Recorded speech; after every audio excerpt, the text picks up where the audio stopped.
Welcome to Daily Life Connection. Thanks for joining me once again today. 2 Samuel chapter 9, story of Mephibosheth. We're still there. And yeah, you've seen these lilacs now for several days because I recorded a bunch of these all at once. Just sitting here enjoying the fragrance of these lilacs is a wonderful thing, so I just decided to keep on recording for a while. Today I want to take a look at, just kind of really expanding from yesterday, when we talked about how God welcomes poor performers at his table, and we can bring our shame and put it under his table. I want to talk today about why that is. And it's simply this, that Mephibosheth's brokenness, his poor performance, his shame, is covered by David's graciousness, which is a picture of the grace of God. Our brokenness and shame are covered by Jesus' grace. They're covered by his grace. And that is a simple truth, but it's a powerful truth.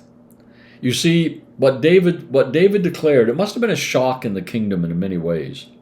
Because for the king Mephibosheth would have been an adversary, really, because, like I've told you before, in those days when a king died and another king rose up, they usually killed all of the former king's family because they were potential adversaries. And so here is Mephibosheth is really an adversary, and not only that, but he is lame in both feet. He is limited in his abilities, and David brings him in and puts him at the king's table with all the king's children. For many people, I can imagine some of the administrators of the kingdom going like, "That's just not right.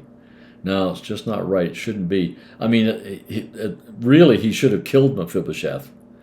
Well, that, maybe, he's a nice guy, and maybe he should have just let him live in Lodabar and ignore him. That would have been a good thing. That would have been, we would have, admired that. Or, maybe he even gave him back some of his lands and so on, and wow, that would have been incredibly gracious. But to bring him in and put him at the table of the king, it said this: the table of the king is no longer just for the perfect. Did you get that? The table of the king is not, David declared, is not just for the perfect. That's what Jesus came and did. He said, I want you to understand, no one has ever become righteous by performing well. Nobody has ever achieved righteous status, the star status to be at the king's table. No one has ever done that. No one, not Moses, Isaiah, Jeremiah, the prophets. Nobody has ever achieved that. So Jesus said, okay, so what I'm going to do is I'm going to come and I'm going to declare that the table of my Father is now a table that welcomes poor performers and the broken and the messed up. It isn't just for the perfect. It isn't just for the superstars.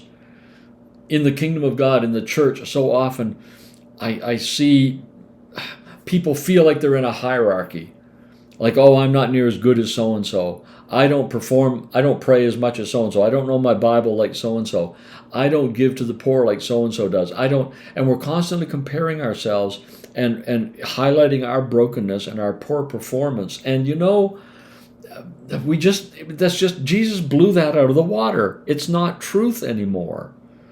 He said the least in the kingdom of God are welcome at the table. He said that, the poorest performers of all get a hug and an honors banquet. Amazing. Luke 15 again, of course.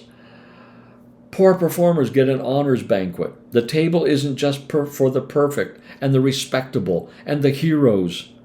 We look at some of the great heroes of the faith in the past and spiritual leaders today. And we think, oh man, I don't preach like so-and-so, I don't pray like so-and-so, and they're the heroes of the faith, and they deserve, I've heard people say that, like, so-and-so, I can see it if it happened to me, but it shouldn't happen to so-and-so. They're such a good person. What they're saying is, that person is a better performer than I am spiritually, and therefore they deserve more. And God is saying, that's not true anymore. The least is just as much as the best performer, the greatest hero, the star, the most respectable, the most perfect Christian out there. The least worst performing one gets the same access. I just want to emphasize that today. Please stop thinking your poor performance limits your access to all the blessings and goodnesses of God. It does not.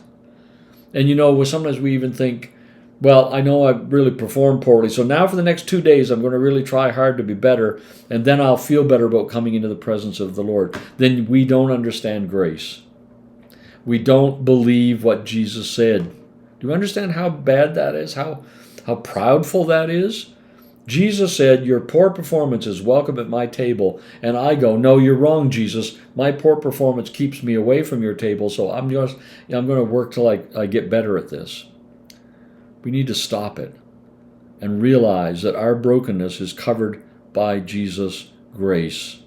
And the table is not just for the perfect, the performers, the respectable, the heroes. It's for the broken, the messed up, the shameful, the scarred, the failures, and those who are unable to perform well, and even those who don't even try to perform well. That's the scandal of grace. Let's think about that. God bless. We'll talk again tomorrow.